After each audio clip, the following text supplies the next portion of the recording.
this is our flattening earth demonstration. It consists of our hand-driven rotator and an apparatus that has a flat steel band loop that is mounted freely around this central post that will spin when we apply the rotational motion. This demonstration is used to explain why there is an equatorial bulge on the Earth and other large spinning bodies. So how does this explain that situation?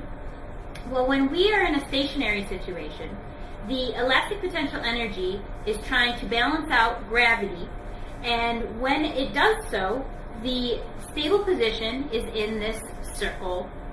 If we then introduce rotational motion, we will be applying a force known as the centrifugal force that points outward from the center of rotation, which will then act on our steel band loop. If we have an outward pushing force, at the equator it will push it straight out, and at the poles it will push it at some angle to the surface of the band steel.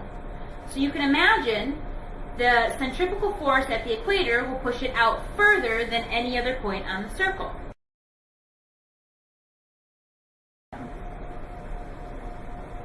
At a slow rotational speed, you will see that the relative shape is still rather circular. The faster I speed it up, the more and more the equatorial region bulges out, and the smaller the pole-to-pole radius becomes. If I keep this rotational speed constant, you will see that the radius and the amount of bulge that has occurred becomes stable. And this is at the point when the rotational force, or the centrifugal force, has balanced both gravity and the elastic potential energy within the spring steel. The slower I go, the less bulged it becomes, and the more circular you see our ring.